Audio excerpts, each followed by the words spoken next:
each other, but have only interacted virtually. And I'm very grateful them for joining us today, because what I wanted to do was simply give some airspace to the concept of the educational data scientist, especially when they don't display right. A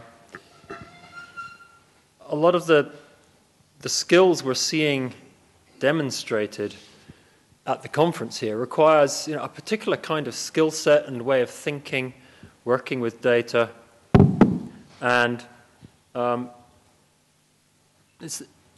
wanted to give us the chance to think about what kind of people are these who do this stuff, and actually bring some of them together. So what we've got, let's hope the screen shows correctly this time.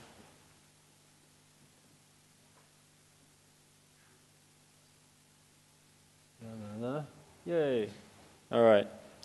A group here from EDM and institutional analytics. So we have Ryan Baker, who many of you will know, president of the EDM Society, and we've been working closely with him as we set up LAK and so forth. We've got John Behrens here, who is the director at Pearson of the center there focused on analytics and adaptivity. We've got Martin Hawksey, nearest me here, who works at JISC CETUS in the UK, which is the Center for Interoperability, Education, Technology, blah, blah, blah. He'll tell you what he does. Naomi Jeffery at the end there, who works at the Open University in Scotland, and she is one of the key people within the OU who understands the data we have and how we use that, and some of her other team are here as well. And finally, Taylor Martin, who some of you will already have seen in action today, standing in for Roy P. at very short notice. We're very grateful for Taylor. But Taylor has been working very closely with Roy, as you'll be hearing, and she'll be sharing with you some of the thinking they've been doing about what is an educational data scientist. The oft-cited McKinsey report, nothing to do with education, identified a national being US, shortage of data scientists, people within organizations who are equipped to help organizations think strategically about the data they were sitting on. And a lot of people cite that. And there's a link to that in the position paper that comes with this panel. Kind of fun, HBR declared data scientists to be the sexiest job of the 21st century. Well, you draw your own conclusions. So, two examples, but there are plenty more of people saying, look, data science is big. There's lots of hoopla around big science, big data, and so forth. But there is a growing recognition that this is more than just rhetoric. We do need people who can do this kind of thing. And I wanted to bring some people together to help us think about what that means when you bring these kinds of animals into an educational institution as opposed to a big corporate or an SME or a government department. And so the abstract for this session, kind of tongue-in-cheek, but we've got a strange new kind of creature emerging. And we need to try and understand what their habitat is and the way that they sense the world, maybe who their predators are, whether the shifting tectonic plates of the landscape in learning is going to play to this species' advantage. Are they about to rule the world? Just as the geeks have been taking over in the last decade. And so what we did was, some of you will have seen, there's a blog post out at that bit.ly URL at the top, and we invited those of you who had time to share a few questions for the panel in advance, and we'll pick those up shortly. But first of all, what's going to happen is each of these guys is going to just give a 5-minute spiel, which introduces their worldview and what the state of play is. And then we'll pick up some of the questions that have already come in through the blog. And then, of course, it's thrown open to the floor for you to come back with your thoughts, comments, and questions. So, without further ado, I'm going to hand over to Ryan and ask him to tell you exactly what we need to do. Do you want to come up here, Ryan? So I can see my slides. Yeah.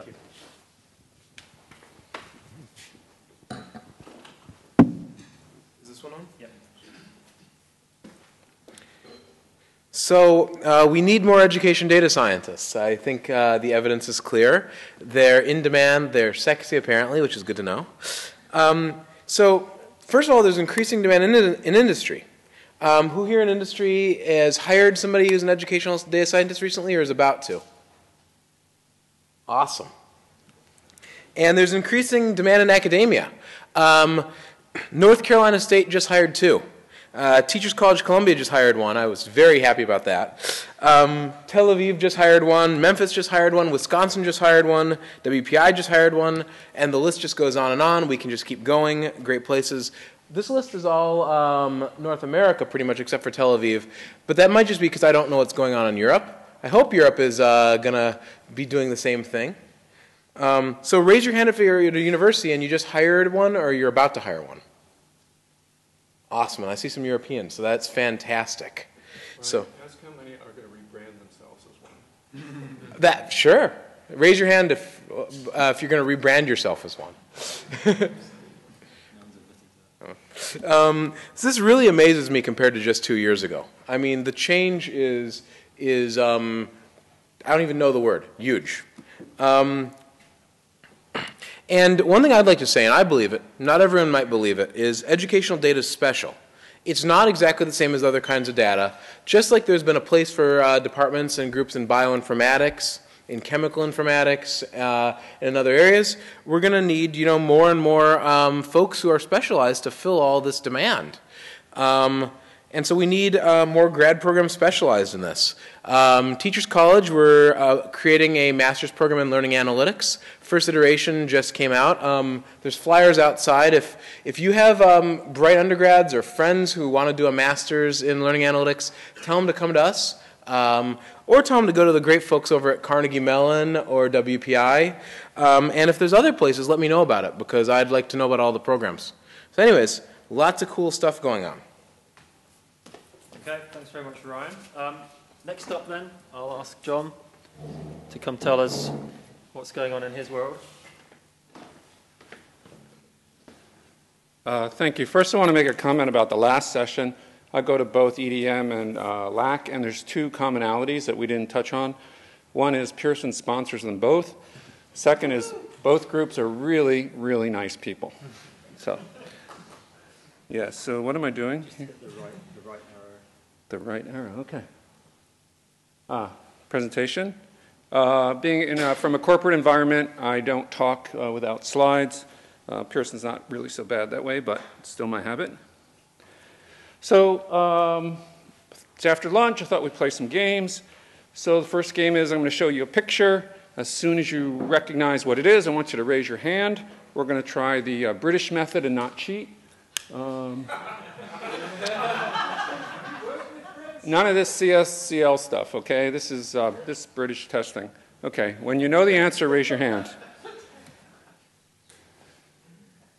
Okay? Good? That's good? You guys are awake mostly? Past that part? Dan, what is it? It's a rabbit. A dwabbit. Who thinks it's a duck? Who thinks it's a rabbit? Good? Who thinks it's dots of light missing from the projector? Okay, next one.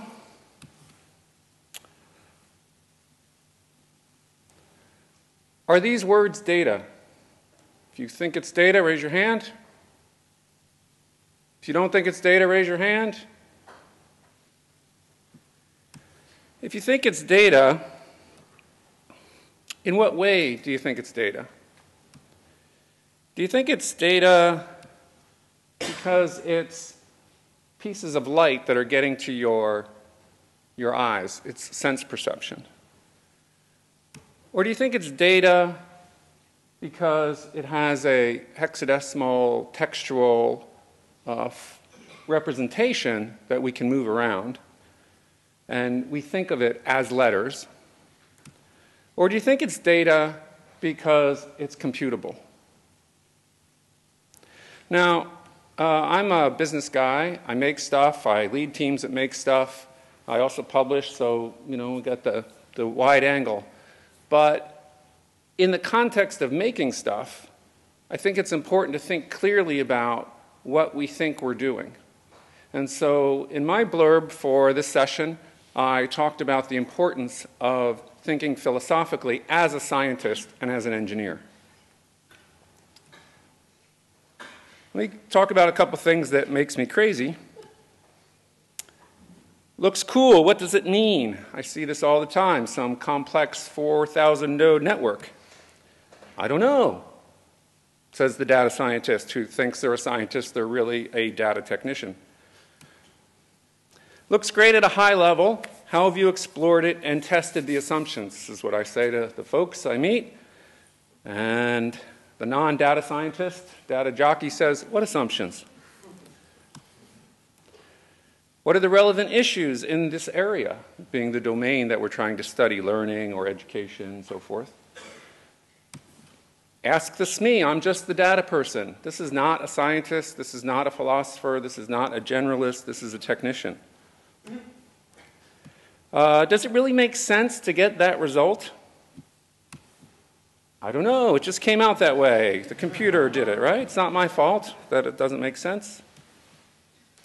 So I want to encourage you to be a philosopher and don't let your schooling interfere with your education. You should have a lot of good experience. It should be practical. You should bump up into lots and lots of errors. You should make lots of mistakes. And you should go back and study what people have done before.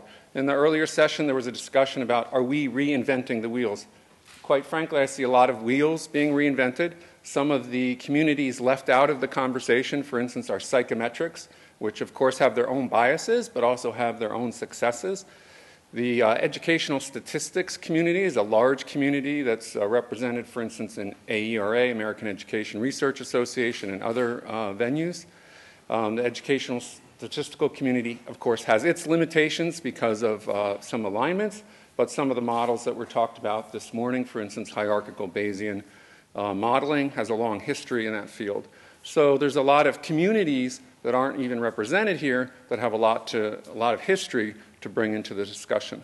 One more community I'll mention is the so-called data analysis community, or educational data analysis, exploratory data analysis community following John Tukey.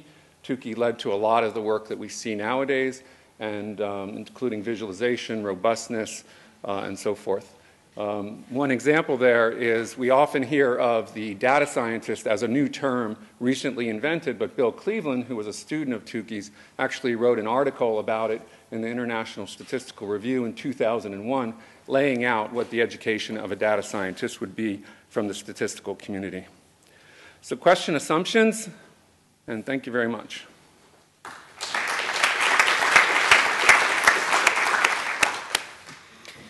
Okay. Martin, come and tell us what you do.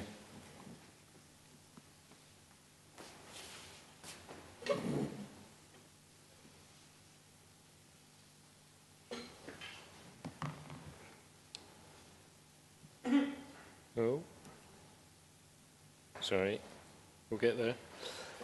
So that's what CETIS stands for, Centre for Educational Technology Interoperability Standards.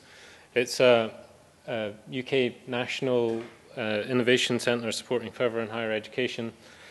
I'm employed as a learning technologist, so I'm not a researcher. I wouldn't classify myself as a data scientist, so I'm quite pleased that Simon's introduced me as such. But what I want to give you, recently I've kind of fallen into this whole world, and I wanted to give you some insight into the background in terms of how I got there, some of the things that I've got underneath my skin and I've started itching. And so this story all starts with a different type of EDM. EDM is electronic distance measurement, which is where I began. But before that, I want to just relate this to the idea that data is being identified as the new commodity. So like just as oil really forced our economy forward a couple of years ago, data is doing the same sort of thing. And with any sort of commoditization, there comes innovation.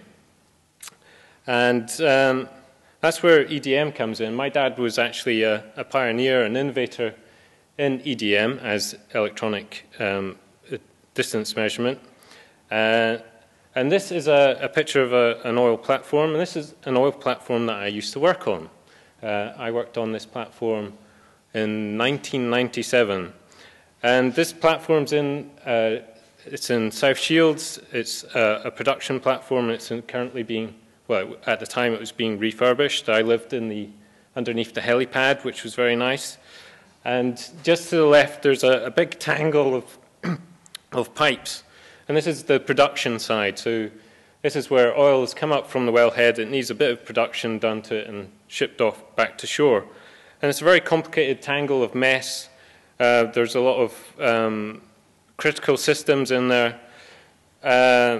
So I'm conscious of time, so I'm not going to go over too much about what EDM is, but essentially it's using lasers to measure things very accurately.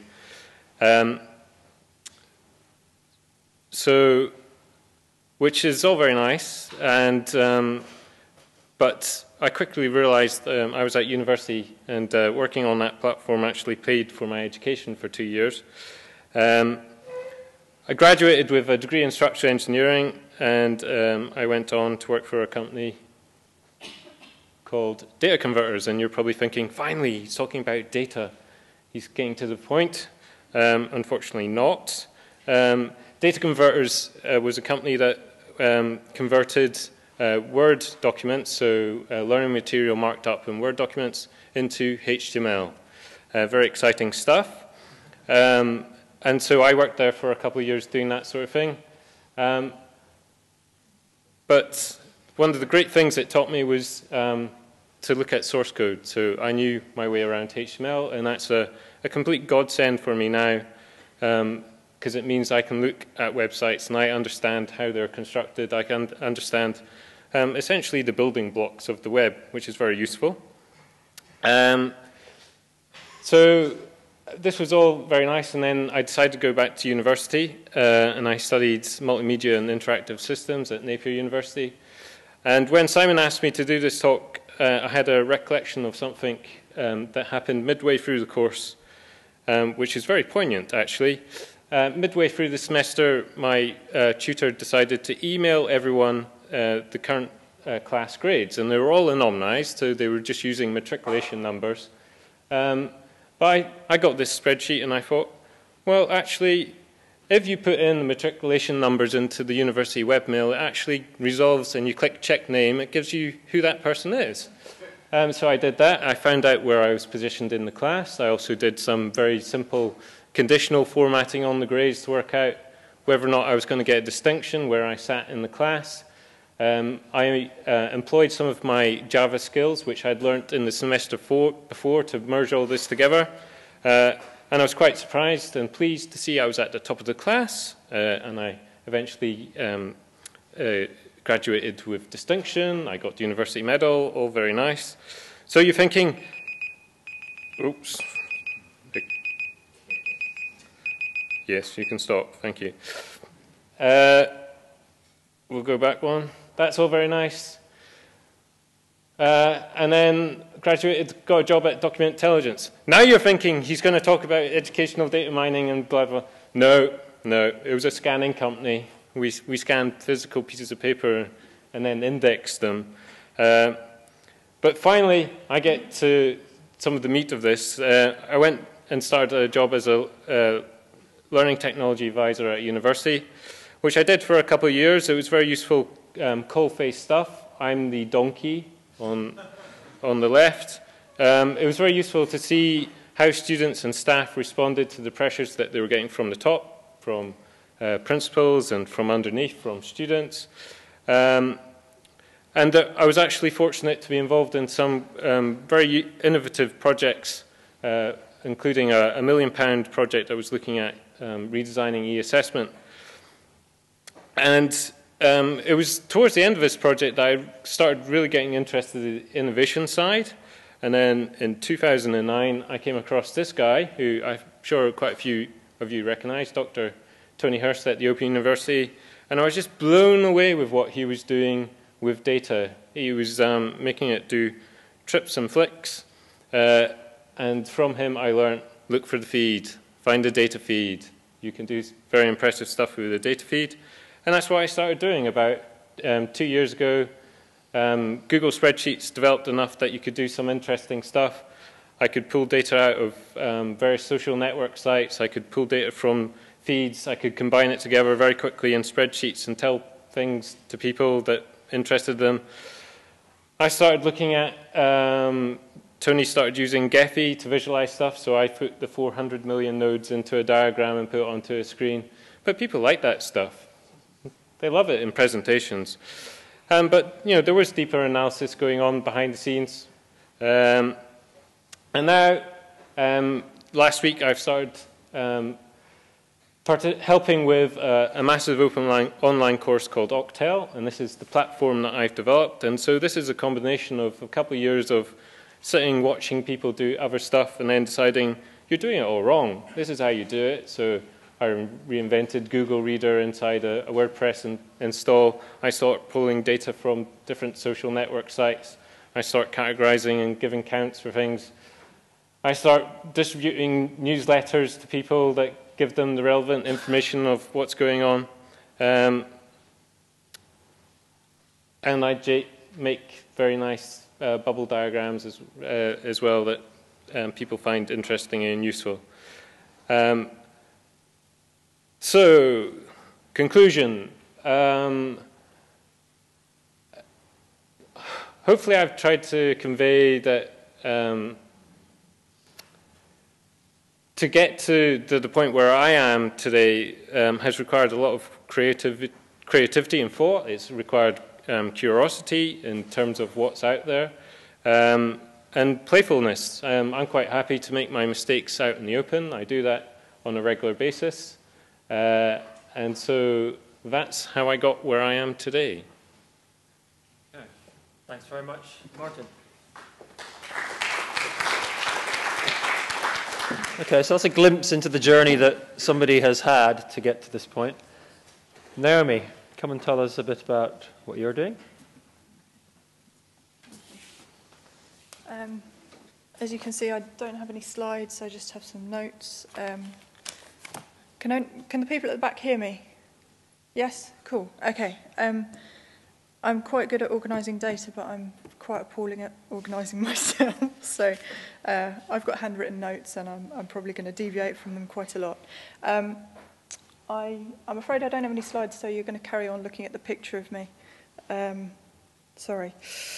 I'm working in administration at the Open University. I've been there for about 5 years or so through various different roles, but essentially I'm really doing the same thing, which is trying to answer the questions that people have with data about our students. I'm a very visual person, so it's nice not to have a mic to hold. And I'm always looking for the software that's going to help me to visualize for myself and also for other people. One of the shortfalls at the moment for me is software that will help me to visualize networks, because as my understanding and knowledge about how we measure student learning expands beyond the concepts of just passing modules to just progressing through different courses, I'm thinking more about the pathways people are taking through their study and then beyond their study.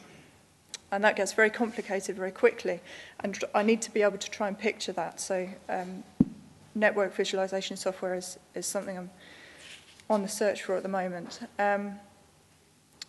Big data. Martha Lovett talked this morning about some concerns she has about the way that big data is being used.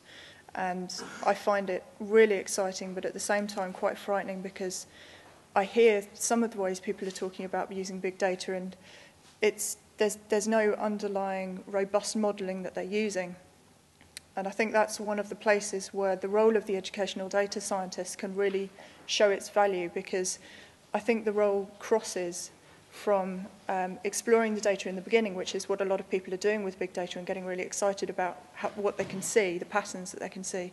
And then you need to go down from the kind of links into the learning analytics world down in towards educational data mining and actually building robust models of what you're seeing that you can then communicate back to people. So it's kind of diving down from learning analytics into data mining and then back up into communicating it both internally and to the students and to the teachers. And that's kind of at the stage where I'm at my thinking now, because my background is in statistical modelling. I've been building models of what affects whether a student will pass and progress through their studies at the Open University. And there's some really exciting work going on at the moment in trying to present today the data to students, about their learning. And I'm really keen that we draw through from robust models that are built on cognitive theory through to presenting it to students in a way that's helpful to them. So that kind of tells you a bit about where I'm coming from in a roundabout sort of way. Okay. Thank you. Thank you. Thank you, Naomi. Yep.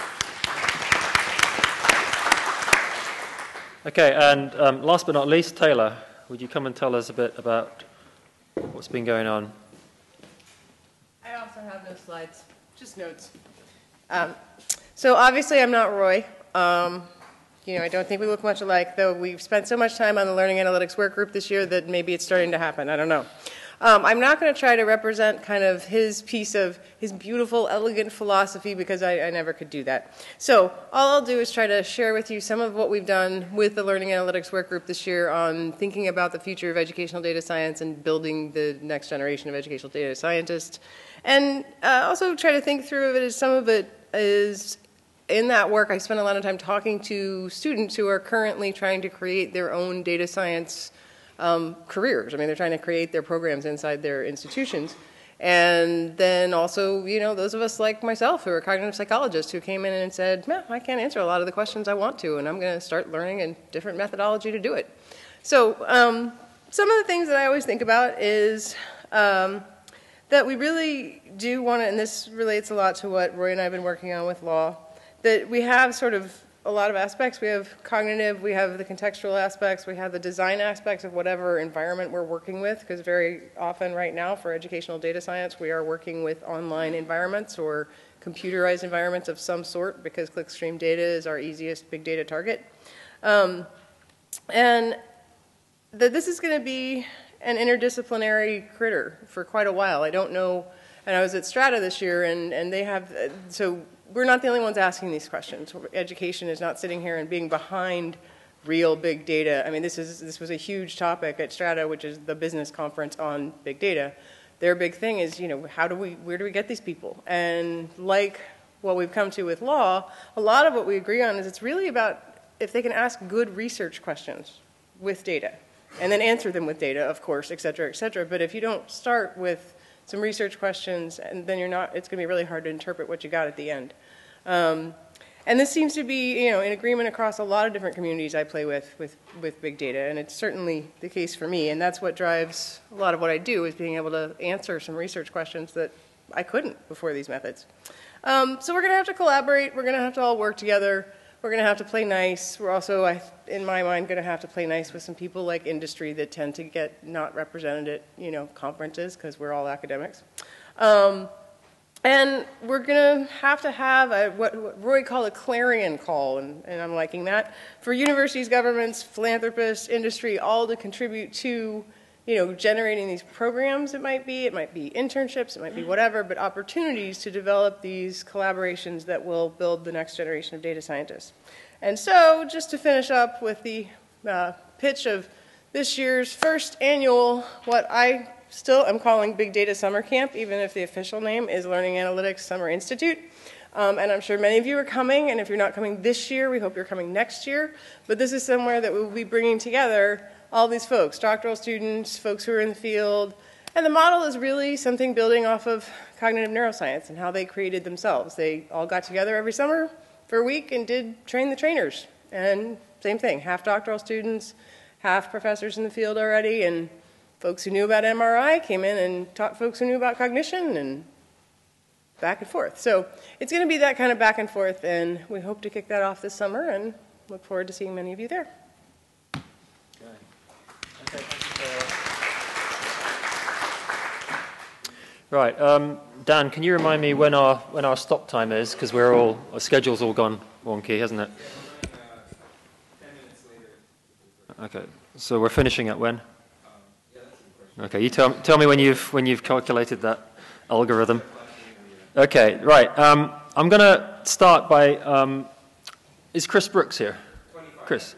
Okay. Chris, you posted a question about the role of educational data scientists and really this interdisciplinary, multidisciplinary thing that we were just hearing about in the previous paper.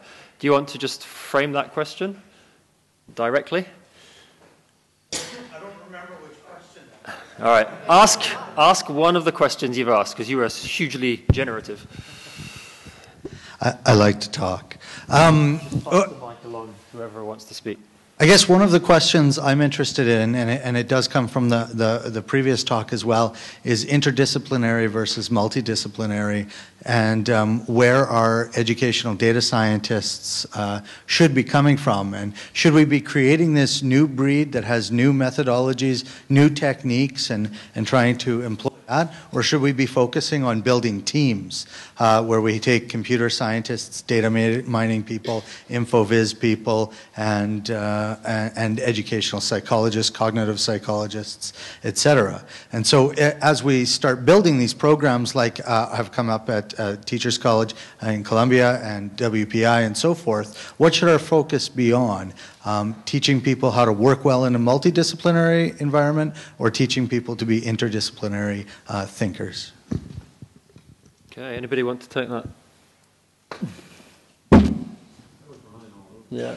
Okay.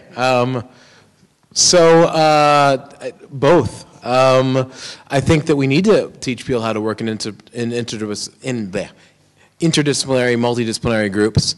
But I think that there's a certain point when you get to development of kind of group identities that it becomes hard. You're saying, a computer scientist and an infoviz person. I mean, I don't know what I am if I'm not EDM or learning analytics, because I'm not a computer scientist really anymore entirely. I'm not really just a cognitive psychologist. And I think a lot of the people that are in this room probably would have the same experience of having multiple specializations themselves. So that kind of blend into something new. Are you saying you have multiple personalities, Ryan? Yes. No, yes. I think because the session we had before where we talked about different interpretations of the disciplines, I think that's an important thing to keep in mind, since there is no clear, what is an educational data scientist right now. Whenever I run into somebody that claims that's what they are, I'm pretty suspicious, and I want to unpack what does that mean. And means different things to different people, so we have to be careful. In our group at Pearson, I've hired a computational biologist, I've hired psychometricians, I've hired data modelers, I've hired computer scientists, but all of those, if anyone comes and says, I'm only this and I'm not that, that's a big problem too.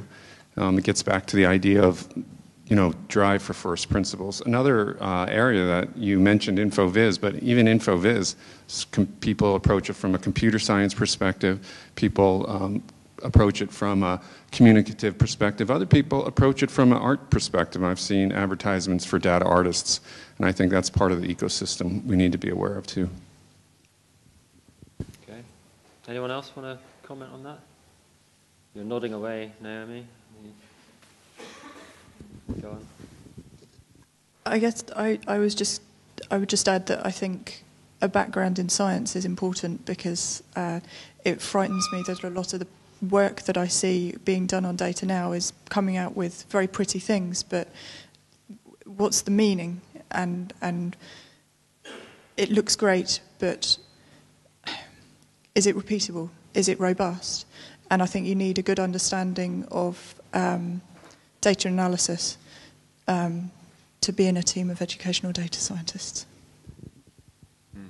I will make one last plug from my recent trip to the National Research Council to talk to them about how they're changing IRB, which is the US version of how we deal with human subjects research and protections and privacy and all that, which is whatever teams we put together, this is one piece that I find tends to maybe not have been thought of unless you happen to have somebody who ran psychological experiments at some time in their life or just dealt with human subjects research. So there's a lot of work being done out there that really is educational data science, and it's companies who have the data, and they're doing research on it, and it's not getting published in journals, so it's not an IRB violation, but it's all over blogs, it's all over these places. So just keeping this piece involved, and we're continuing to try to work with the national level to think in the U.S. to figure out how to deal with big data and privacy about kids' data. But okay, Martin, did I hear you say you're not sure you are a data scientist? Yeah. Okay, we need to hear about this. So maybe educational data science requires the whole multiplicity of skills, but it doesn't have to come in one person necessarily. So, well, I think the issue I have is I work in the library sectors as well, and so I can appreciate that things have to be classified, so books have to be classified, but I don't particularly like being classified, and I don't particularly like what I do being classified as a particular thing. I just do it. And I do it because there's a need within our organization to do it. And I think it's sometimes you need to flip it around. It's what do you need? What are the answers that you're trying to come up with? And so sometimes it does need a multidisciplinary big team to do it. Sometimes it just needs one person with the curiosity to go off and explore it. So, okay, don't box me in. Yeah. All right. Is Javier here? Okay, Javier, you had a question. Just shout it out if the mic's not working. A lot of educational researchers will ask, what is the new guy, this new educational data researcher, scientist? Because we have been doing this for years. They run experiments, collect data, apply some analytics in a form of statistical tools, and come to conclusions. So what is different? Just a new methodology, just because we use data mining instead of statistics? What is the real difference between a data scientist or educational data scientist and an educational researcher? Nothing. These terms come in and out of fashion, MOOCs, massive open online courses. We've been doing online courses for decades now, but these terms pick up. They become fashionable. They get used a lot. Big data is another one. To me, it's just data. I realize that if you've got a lot of it, it has different implications, but it's still data.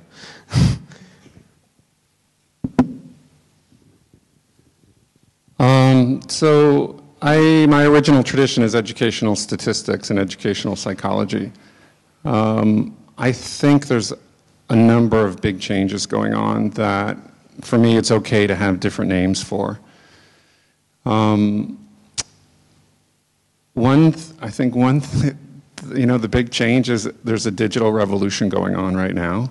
The world is changing dramatically, and we need to have place for those discussions as they relate to methodology. So the fact that, let me give you one example. Assessment. In the last century, it was very expensive to collect data from students. So you had to create an artificial environment to collect that data, and you need to figure out a way to score it at scale. That's how we got the sit-down test. That's how we got the end-of-the-course test. That's how we got multiple choice tests, because multiple choice was, in the last century, the best way to score the work product. In the current century, the work product, the activity, the data is coming from games. It's coming from homework practice. We saw that this morning. It's coming from lots and lots of different places. If you approach that data with your last century's, your pre-digital, what we call the digital desert, the conceptualization of the digital desert, and you go into this new world, you're going to be blind to it. And this is why, for instance, the educational statistician community has not come into the modern data science community for most places, because they're still teaching analysis of variance, which was invented in 1922, which is a great thing, but it was invented for a time where that computing limited what Fisher did. If Fisher was here, he would not invent analysis of variance the same way again. 90% of what is taught was invented before 1939. Most multivariate statistics were invented in 1939 and practiced in the 60s when the computing allowed it. So we really need to have those conversations about how method is different now in a computing world, and in a world even more compellingly where the computing becomes automated. As he was saying, the data extraction becomes automated. Its social value changes because it's movable through networks. So the methodology has to evolve to reflect these changes. And I'll just follow on that a little bit by, I would say that a lot of what we're thinking about too is what is good standards for educational data science work. So we don't, building off of statistics, we don't have the equivalent right now for most of the analyses we do of P is less than 0.05, therefore it's good. That's what we want, we found a difference. So making sure that we're building in kind of checks on ourselves, and how do we know that our results are, that we're not just chasing our own tails and finding stuff that, well, that might be an artifact of nothing. So trying to think through those ways, I think, is something that our community is going to be grappling with for a little while here. I think there is a difference. I think educational data scientists are cool. And I think that's important. We're sexy and we're cool. And I think that's important because we're starting to be involved in places where we weren't before. And if you want to do good analysis, you need to think about what you're going to do with the data before you even start collecting it. And the higher profile we have, the more likelihood there is that people are going to involve us right from the beginning right through to the end of the stage of doing this kind of data analysis. Okay. All right. I want to throw it open to the floor. You've had some time to chew on the panelists. We've got a question right at the back, so let's just go right up there. Going to give you the runaround here.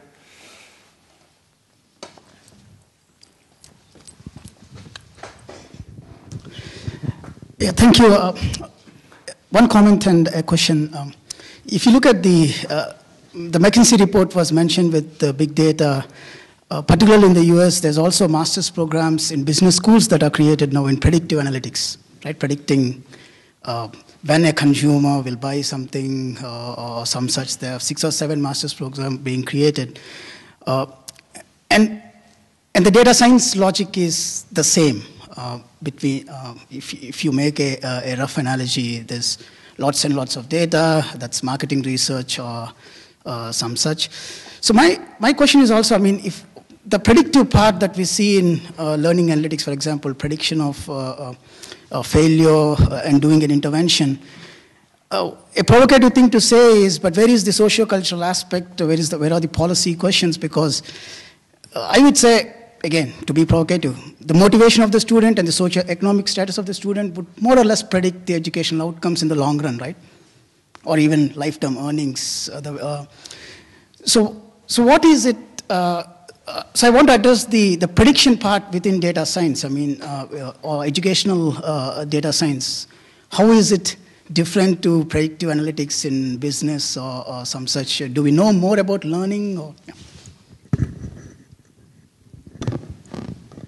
Yeah, so some of my, my training was in educational statistics and educational psychology. Some of my favorite courses were in business. Learned my exploratory data analysis there and probabilistic methods. It gets back to this fundamental issue about what's the nature of the analysis and the role of the analysis in the human activity we're undertaking. So I'll just give you one example. I'll give you 2 examples. First, this idea of predicting how highly related on average, the socioeconomic status, for instance, the number of books in the parent's home, the children's home, predicts educational outcome. That's true on average, but for the individual student, the trajectory can be very different. I know lots of people, including myself, that we're outliers in that model. We're predicted to be, working in the factory with my brother. Didn't happen. Thank goodness the model works on average, but not for every individual. So we need to tease that business out, and that's what the discussion this morning about was, how individual feedback helps the individual. Second thing is, one of the things that's great in business statistics is decision analysis lens on things. But in business, it's very easy because they're almost always optimizing for money, which is quantitative by nature. That's the kind of place where we want to say, this model of decision analysis, the cost and benefit of a certain kind of decision, we should bring into education. Use that technique, but understand it from what it means in education. So for instance, what's the risk of making the wrong decision to a student, making the wrong recommendation? I see this all the time. People say, well, we're just going to get one of those Mahout things, we're going to shove it in, and we'll recommend all kinds of stuff. Well, recommending, if you make a mistake and you recommend Harry Potter instead of 50 Shades of Grey, no one's going to have a different life course, I expect. But if you recommend, strike that from the record. Yeah. If you recommend people spend their time doing some things that are less efficient than others, it's a different level of cost and benefit. And those are the kind of things, this is why in educational data science, we need to have education. Thanks. I would just, and I like everything you had to say there, I would just add that I think that this field is drawing off of a lot of fields. And predictive analytics in business is a related one. I think medical informatics and medical diagnosis has been a really useful one. I think there are folks who've been drawing from bioinformatics, other fields. A lot of the methods are going to be the same. The variables are going to be different, and variables matter, and variables link to what your theoretical orientation is. And a lot of those variables in this field come from other analyses. So things like Bayesian knowledge tracing, various models of student skill turn out to be useful components in a ton of other analyses. And that's part of, I think, the added value of thinking about educational data science.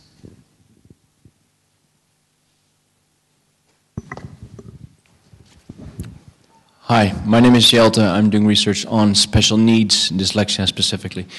My question is not as much about the academic field, but more about the practitioners. If there's more analytics, for example, for K-12 schools, you also need that analytics to be understood. And yes, visualizations can help with that, but still you need teachers, principals, or special needs coordinators to understand the analyses you hopefully give to them.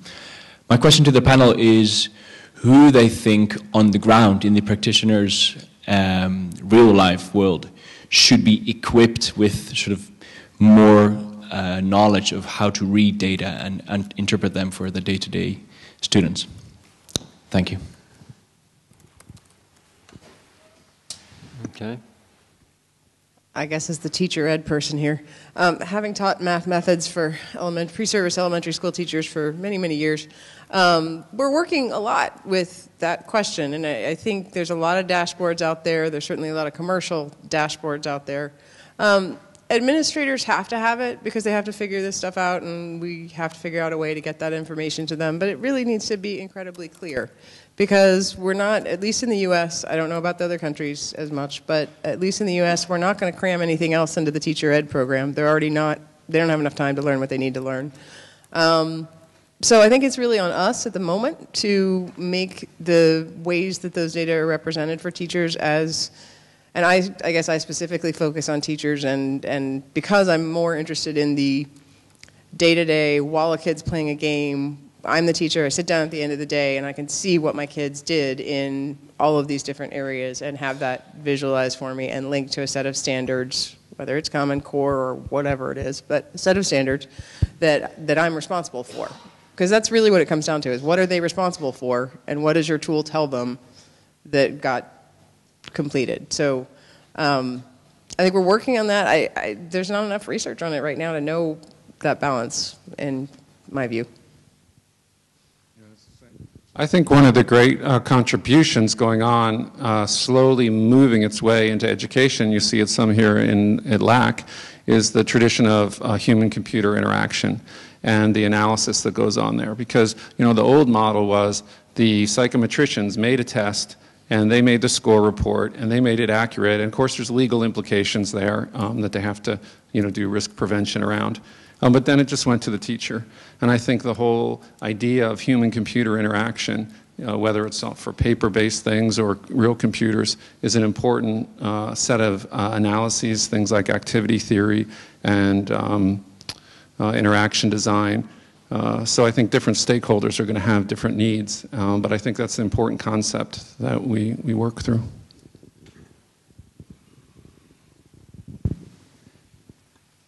I think something to bear in mind, which relates to the whole HCI side of it. I've seen quite a few dashboards emerging now, and I just really worry that,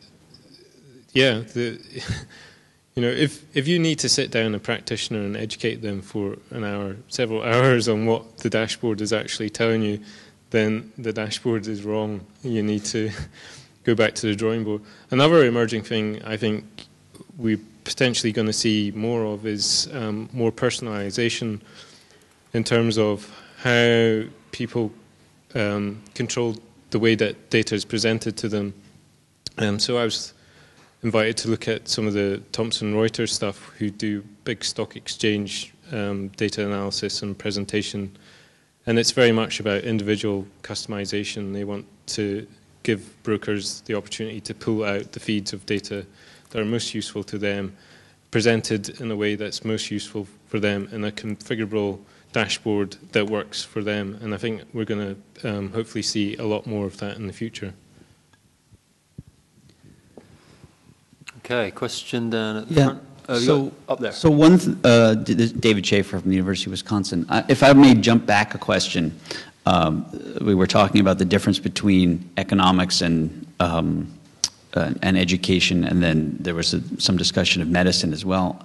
I'm wondering if one or more of you could comment on the notion that in education the outcomes are less well specified typically than they are in business. Not that the dollar is the be-all and end-all of all business transactions, but it's certainly more widely accepted. And in medicine, we know that a pain scale is a little bit arbitrary, but as soon as you start to do something like consider quality of life adjusted years when you're making treatment decisions, essentially the whole decision tree blows up. Whereas in education, the basic definition of what outcome we're trying to achieve is somewhat up in the air. And that seems to make the analytics different, at least, than those other domains. I'm wondering if folks have any thoughts on that to share. Thank you, David. I think it's even worse than that because because of some of the implementation issues I mentioned before, I think, and the politicalization of the educational system, which is another thing that people need to keep in mind. We measure things that people can agree on, not what people are really acting on in the political sphere. So we get a very small slice of measurement about specific kinds of skills, but then we ask the educational system to feed the kid and in the morning and to make sure the child feels like they're a human being and all these other things that we're not measuring. So I think the expectations are huge and the measurement's tiny, and there's a big disconnect.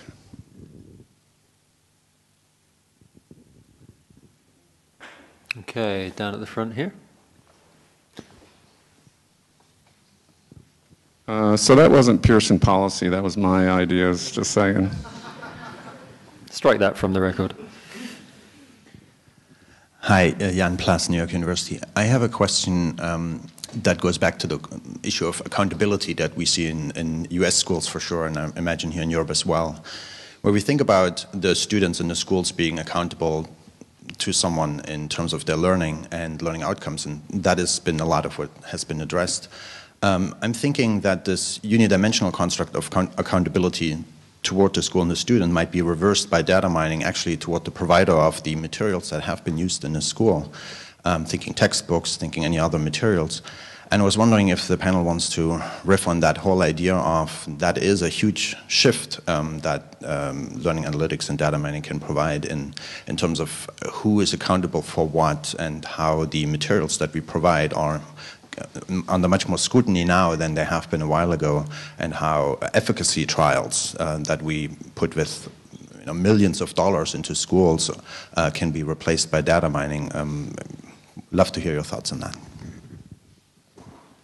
Yeah, let me just talk a little bit about a project that Taylor and Ryan and I are all working on together, where we're looking at a large implementation of online interactions. And in this product, as in many products, the teachers and the students have a lot of choices in how they interact with the products and how much time they spend, what's assigned, what's not assigned. And the thing that we're looking at is how variation in how the teacher assigns things, how they conceptualize things, how much the students interact with different kinds of objects affects the learning, so that we can give that feedback back to the teachers and the students to help improve the learning. That being said, teachers are still the ones in control and students have to make decisions. So I totally agree. In these large systems where people are using large electronic systems, there's huge potential for data mining to improve the understanding of the stewards of learning about how to optimize it. But they're still going to have, they're still the instructors, and they're going to have their freedom. Okay, we need to wrap up pretty soon, so very quick final comment maybe. This is a very quick one, which is, it may sound a bit trivial and good to end there always. But teachers I know and work with are right now bombarded by about 5,000 different versions of here's what your kids learned from this material. So while I think it's great to have, I would love to think of a way to bring in the publishers and the materials creators, especially as we're getting into more, open educational resources. But I have seen so many times where somebody says, yeah, that's aligned with Common Core. That's aligned with standards. Here, look. I'm like, okay, who did that? I did what? I'm a math ed expert. That plenty of people could disagree on that one. And then teachers saying, my principal's giving me this and giving me this and giving me this and giving me this, and I don't know what any of it means. So there's some need to kind of come up with either a common framework that we're going to use or a open, set of APIs or something that's going to be agreed upon and used across different proprietary and non-proprietary and open and commercial, etc. So yeah, okay, that wasn't that quick, but that was it. Okay, right, we should stop there, but I want to say thank you to the panelists for coming and being willing to be grilled, and this was just a conversation starter. Hopefully you can take them out individually over coffee. Thanks very much.